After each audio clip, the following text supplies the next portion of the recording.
प्रभु के पवित्र नाम की स्तुति हो। एक बार फिर हम प्रभु के कदमों में आए हैं।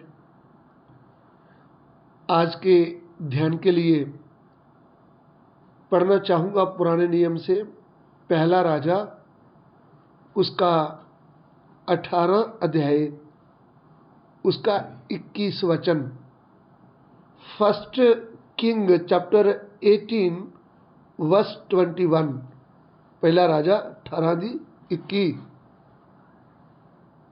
ਤਾਂ ਏਲੀਆ ਸਾਰੇ ਲੋਕਾਂ ਕੋਲ ਆਇਆ ਅਤੇ ਉਹਨਾਂ ਨੂੰ ਆਖਿਆ, ਭਲਾ ਤੁਸੀਂ ਕਦ ਤੱਕ ਦੋ ਖਿਆਲਾਂ ਉੱਤੇ ਲੰਗੜਾ ਕੇ ਚੱਲੋਗੇ? ਜੇ ਯਹੋਵਾ ਪਰਮੇਸ਼ਰ ਹੈ ਤਾਂ ਉਹਦੇ ਮਗਰ ਲੱਗੋ, ਪਰ ਜੇ ਬਾਲ ਹੈ ਤਾਂ ਉਹਦੇ ਮਗਰ ਲੱਗੋ। ਤਾਂ ਲੋਕਾਂ ਨੇ ਉਸਦੇ ਉੱਤਰ ਵਿੱਚ ਇੱਕ ਗੱਲ ਵੀ ਨਾ ਆਖੀ। और एलिया सब लोगों के पास आकर कहने लगा, तुम कब तक दो विचारों में लटके रहोगे? यदि यहोवा परमेश्वर हो तो उसके पीछे हो लो, और यदि बाल हो तो उसके पीछे हो लो। लोगों ने उसके उत्तर में एक भी बात ना कही। देखिए, यहां पे हमने अहाब राजा जो इस्राएल का राजा है, ये अहाब राजे का समय है। प्रभु ने अहाब को राज दिया इस्राएल का, लेकिन राजा ने क्या किया वो भी तस्वीर में आपके आगे रखूंगा। इधर में उस समय नबी है एलिया भविष्यवक्ता है। परमेश्वर के आत्मा से, पवित्र आत्मा की आग से भरपूर होते हुए एलिया इस्राएल को, जो परमेश्वर की चुनी हुई कौम थी, उनको चेतावनी दे रहा है। क्यों चेतावनी दे रहा है? क्योंकि उस समय का हालात ऐसे हो गए थे कि जो इस्राएल का राजा था, राजा ही जीवते परमेश्वर को छोड़कर गलत रास्ते चले गया था। तो राजा को देखते हुए इस्राएली लोग भी दो विचारों के ऊपर चलने लगे। कभी कभी यहोवा परमेश्वर की आराधना करते थे और कभी कभी बाल देवता की। इसलिए एलिया उनको कहने लगा कि कब तक तुम दो विचारों के ऊपर चलोगे, दो विचारों के ऊपर लटके रहोगे? अरे सच्चाई क्या है उसके पीछे हो लो, झूठ क्या है या उसके पीछे हो जाओ। दोनों को एक साथ लेके मत चलो। जीवता परमेश्वर कौन है या तो उसके पीछे हो लो, या फिर जो दूसरे देवते हैं जो मर गए थे उनके पीछे हो लो। इधर में लोगों को कोई बात नहीं आ रही। माहौल कैसा बन गया है, अभी मैं आपको माहौल दिखाना चाहूंगा।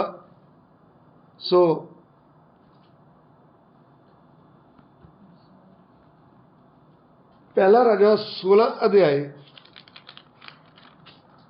उसका 29 और 30 वचन पढ़िएगा। पहला राजा 16 अध्याय 29 ਤੇ 30। ਯਹੂਦਾ ਦੇ ਪਾਤਸ਼ਾਹ ਆਸਾ ਦੇ 38ਵੇਂ ਵਰੇ ਵਿੱਚ ਆਮਰੀ ਦਾ ਪੁੱਤਰ ਆਹਾਬ ਇਸਰਾਇਲ ਉੱਤੇ ਰਾਜ ਕਰਨ ਲੱਗਾ, ਅਤੇ ਆਮਰੀ ਦਾ ਪੁੱਤਰ ਆਹਾਬ ਇਸਰਾਇਲ ਉੱਤੇ ਸਾਮਰੀਆ ਵਿੱਚ 22 ਵਰੇ ਰਾਜ ਕਰਦਾ ਰਿਹਾ। ਅਤੇ ਆਮਰੀ ਦੇ ਪੁੱਤਰ ਆਹਾਬ ਨੇ ਯਹੋਵਾ ਦੇ ਵੇਖਣ ਵਿੱਚ ਆਪਣੇ ਸਾਰੇ ਅਗਲਿਆਂ ਨਾਲੋਂ ਵਧੇਕ ਬਦੀ ਕੀਤੀ। हाँ, पहला राजा 16 का 29 और 30 पढ़ेंगे। यहूदा के राजा आसा के 38वें वर्ष में ओमरी का पुत्र आहाब इज़राइल पर राज्य करने लगा, और इज़राइल पर शेमरोन में 22 वर्ष तक राज्य करता रहा। और ओमरी के पुत्र आहाब ने उन सबसे अधिक जो उससे पहले थे वे कर्म किए जो यहोवा की दृष्टि में बुरे थे। देखिए, प्रभु ने अहाब राजा को इस्राएल का राजा बना तो दिया है, लेकिन राजा बनने के बाद काम कैसे कर रहा है, जो परमेश्वर के विरुद्ध काम है। सबसे पहले तो अभी इसने शादी जो किया है वो किसके साथ किया है, उसमें लिखा है इन्होंने इजबल के साथ क्या कर लिया है, अपना विवाह कर लिया है। फिर आगे पढ़ेंगे हम 32 वचन,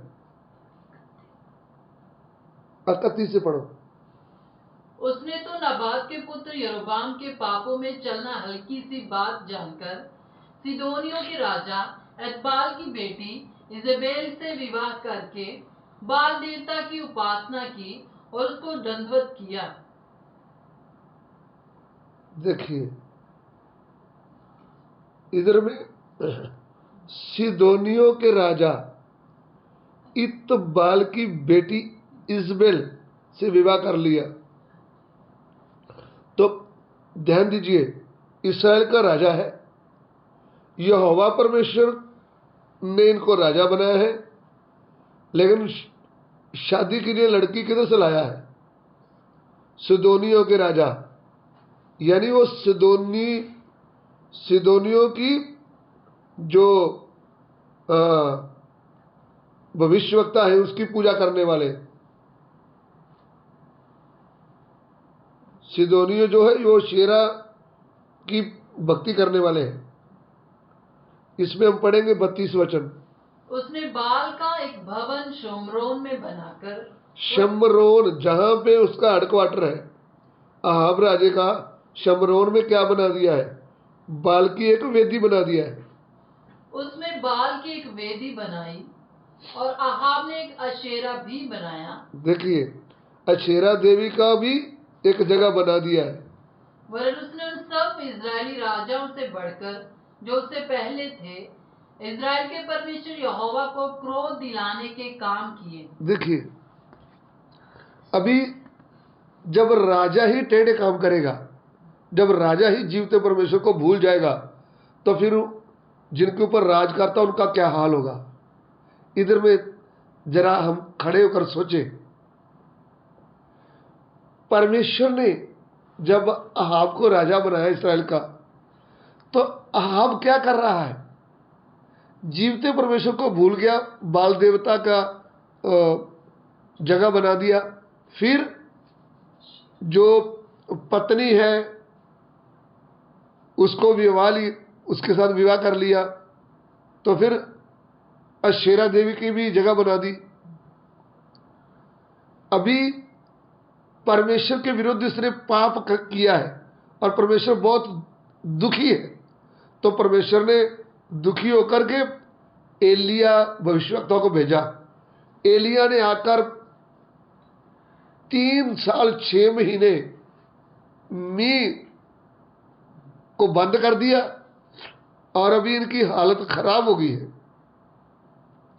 तब प्रभु का दास एलिया उधर आया है राजा के पास।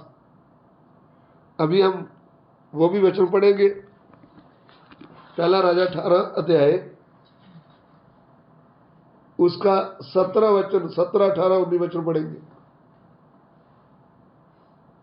फिर ऐं होया जद अहाब ने एलिया नू डिठा, तद अहाब ने उसनू आख्या, भला तू ही है, हे इस्राएल दे दुख देन वालिया।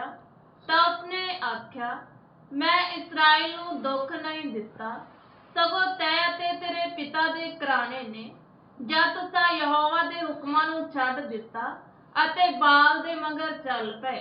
हाँ, एलिया तो देखते ही अहाब ने कहा, हे इजराइल के सताने वाले, क्या तू ही है? उसने कहा, मैंने इजराइल को कष्ट नहीं दिया, परंतु तू ही ने और तेरे पिता के घराने ने दिया है, क्योंकि तुम यहोवा की आज्ञाओं को टालकर बाल देवताओं की उपासना करने लगे। देखिए प्रभु का दास एलिया जब उधर आता है तो अहाब राजा उनको बोलता है, इस्राएल के सताने वाले, क्या तू ही है? तो वो क्या बोल रहा है, मैं इस्राएल को सताने वाला नहीं हूं, सताने वाले तू और तुम्हारा पिता है। तुमने परमेश्वर यहोवा की आज्ञा को छोड़कर बाल देवते की उपासना करने लगे। तो उस समय का माहौल ऐसा है कि राजा खुद ही बाल देवता की पूजा करने लगा है। तो ये सब कौन देख रहा है? ये इस्राएली लोग देख रहे हैं। जब प्रभु के लोगों को चलाने वाला अगुआ ही जीवते परमेश्वर को भूल जाएगा, संसार में डूब जाएगा, पैसे के लालच में पड़ जाएगा, पैसा पैसा पैसा रात दिन ढूंढता रहेगा, तो फिर जो कलीसिया है वो भी तो पैसे के पीछे भागेगी। इसलिए इधर में जीवते परमेश्वर के सामने बाल देवता है। लेकिन आज हम देखें तो प्रभु का वचन कहता है कि तुम दो स्वामियों की सेवा नहीं कर सकते, पैसा और परमेश्वर की सेवा नहीं कर सकते। जैसे अहाब राजा बाल देवते का पूजा करने लग गया, ऐसा आज मेरे प्रभु के दास, मेरे भाई बहन कितने जीवते परमेश्वर के ऊपर से भरोसा हटा करके पैसे के ऊपर भरोसा कर लिया है और पैसे के पीछे पैसे की सेवा में लग गए हैं। किधर से पैसा आएगा, किधर से पैसा आएगा? मेरे प्रिय भाइयों बहनों, साफ प्रभु कहता है मत्ती सुसमाचार उसका 6 अध्याय उसके 24 वचन में कहा है कि तुम दो स्वामियों की सेवा नहीं कर सकते। पढ़िएगा हिंदी में। कोई मनुष्य दो स्वामियों की सेवा नहीं कर सकता, क्योंकि वे एक से बैर और दूसरे से प्रेम रखेगा, हाँ, या एक से मिला रहेगा और दूसरे को तुच्छ जानेगा। हाँ, तुम परमेश्वर और धन दोनों की सेवा नहीं कर सकते। तुम पैसा और परमेश्वर दोनों की सेवा नहीं कर सकते। अहाब राजा के लिए तो बाल देवता की मूर्ति की पूजा हो गई। तो आज वर्तमान काल में हम जीवते परमेश्वर को, जो स्वर्ग और पृथ्वी का अधिकार पाया है, जिसके हाथ में सब कुछ है, जो हमारी सारी आवश्यकताओं को पूरा करता है और करता आया है, जब हम उसके ऊपर जब भरोसा डालेंगे, जब हम पैसे के पीछे भागेंगे, तो हमारे लिए मूर्ति कौन बन जाएगा? पैसा। प्रभु यीशु के साथ रहते रहते यहूदा, उनको वचन समझ में नहीं आया, उनको आनंद जीवन समझ में नहीं आया। यीशु मसीह कौन है, स्वर्ग और पृथ्वी का अधिकारी, उनका मालिक, वो समझ में नहीं आया। उनको पैसा समझ में आया और पैसे ने उनको किधर चढ़ा दिया? फांसी के फंदे में चढ़ा दिया और वह मर गया। सो मेरे प्रिय भाइयों बहनों, इस्राएलियों को एलिया बोलता है, कब तक तुम दो विचारों में लटके रहोगे? अरे ये यहोवा परमेश्वर है उसके पीछे हो जाओ, बाल परमेश्वर है तो उसके पीछे हो जाओ। क्योंकि उस समय एलिया आत्मा से भरकर राजा को मिलने आया है, अहाब को, और उनको आज्ञा दिया है कि तू परमेश्वर के विरुद्ध पाप कर रहा है। और आज तू क्या कर, जो बाल के 400 नबी है ना, पढ़िएगा, आगे पढ़ेंगे 29, 19, 18 को 19। अब दूत भेजकर सारे इज़राइल को और बाल के 450 नबियों को, अशेरा के 400 नबियों को, जो इजेबेल की मेज पर खाते हैं, मेरे पास करमेल पर्वत पर इकट्ठा कर ले। देखिए, प्रभु का दास प्रभु की अगुवाई से आत्मा की भरपूरी में राजा को आज्ञा दे रहा है। बोला इस्राएल को बोला और बाल के 450 नबियों को बोला, और 400 नबी जो शेरा के हैं सबको क्या कर ले, आज बुला। तो अहाब ने प्रभु के दास की बात मानी। 450 बाल के नबी हैं और 400 अशेरा के हैं, और इस्राएल सब खड़ा है। तब प्रभु का दास बोलता है, कतम तुम लटका के दो विचारों पे लटके रहोगे। इसराइलियों सुन लीजिए। तो इसराइलियों को कोई आगे से जवाब नहीं आ रहा। क्यों नहीं आ रहा? क्योंकि वो परमेश्वर के वचन से हट गए, परमेश्वर के विरुद्ध उन्होंने पाप कर दिया। जब आप पाप करेंगे, प्रभु के वचन से बाहर जाएंगे, फिर आपकी दिलेरी खत्म हो जाएगी, फिर आपको कोई जवाब आने वाला नहीं है। ऐसा इसराइलियों का मुंह बंद हो गया और राजा अहाब का भी मुंह बंद है। प्रभु के अभिषिक्त के सामने, आत्मा की आग से भरा हुआ एलिया के सामने ये सब चुप है, ये उनका सामना नहीं कर सकते। तब प्रभु के दास एलिया ने वेदी बनाई और प्रार्थना किया और स्वर्ग से आग उतरा और इसराइली लोग मुंह के बल गिर पड़े और कहने लगे कि यहोवा ही परमेश्वर है। तब क्या हुआ, एलिया ने कह दिया कि आप अभी अशेरा नबी के जो 400 नबी हैं अशेरा के, उसको भी पकड़ लो और बाल देवता के भी जो 450 है, 850 लोगों को तलवार से काट डाला। यहोवा उठे वैरी छिन्न भिन्न हो जाए। जब परमेश्वर की सामर्थ उठती है, परमेश्वर की सामर्थ प्रकट होती है, तो अंधकार की शक्ति उसके सामने खड़ी नहीं होती। प्रभु आपको इस वचन के द्वारा आशीष दे। प्रभु ये वचन लोगों को समझ में आए, तेरा नाम महिमा पाए। पिता हमारी विनती को ग्रहण कीजिए, यीशु मसीह के पवित्र नाम से मांगते हैं, आमीन।